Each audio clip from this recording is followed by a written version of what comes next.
Well, I'm sorry to be the harbinger of bad news, but Kurt Zouma's got an injury.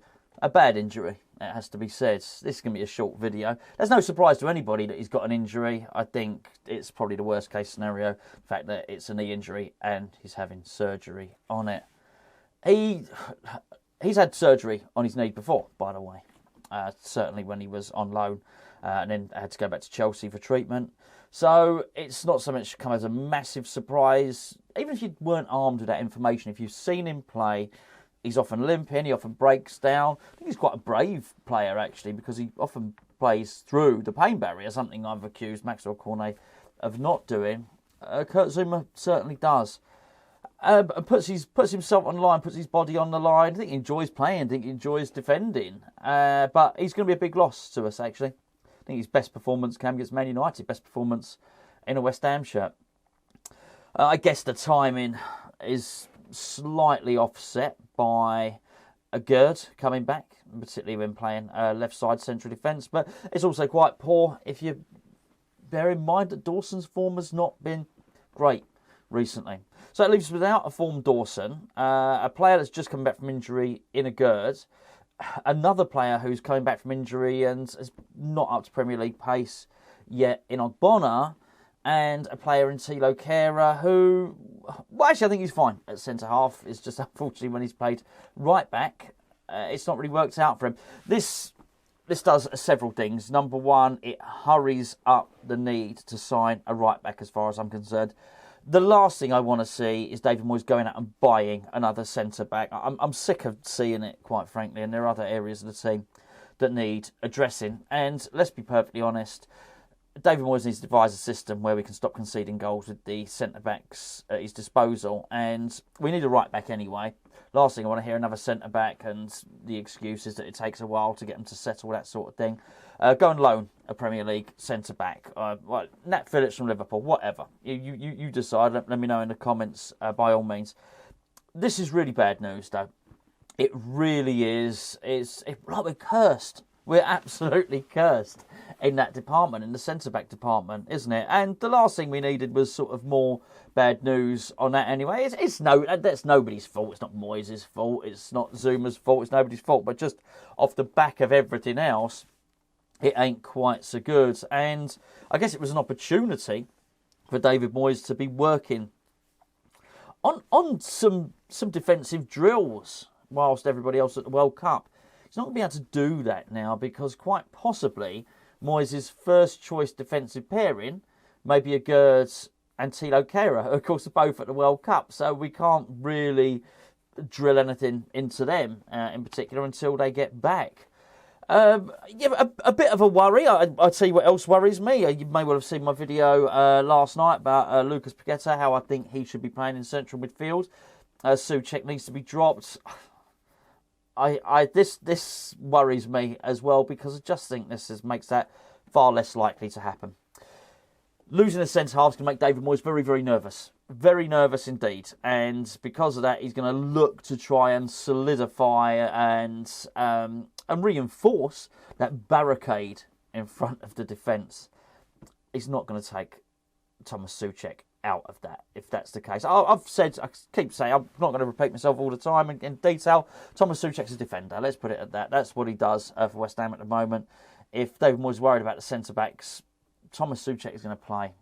I just think it hinders our overall play. I think it hinders our expansive game. We don't have an expansive game at the moment.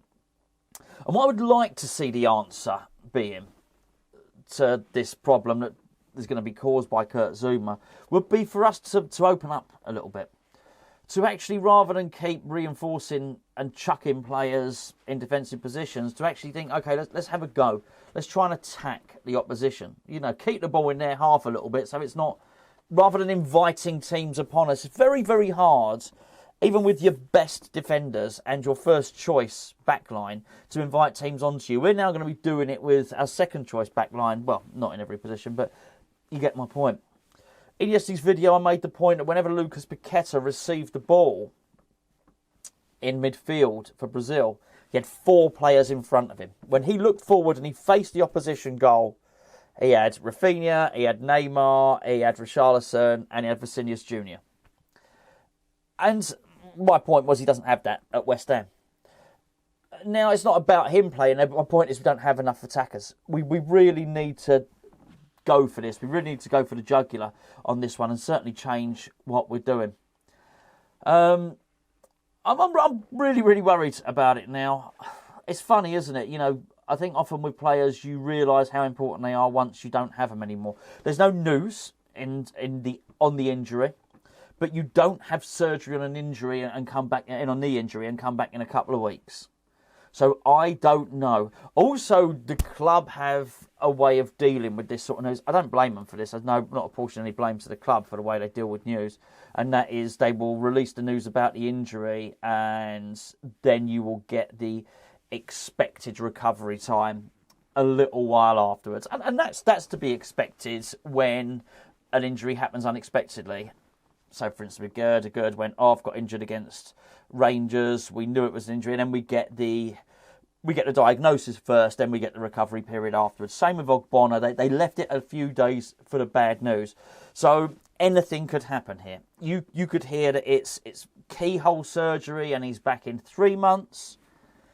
You could also hear that we might not see him before the start of next season, and you might even hear that he doesn't play next season, no, at the start of next season either. It might be 9 months. It might be something like that.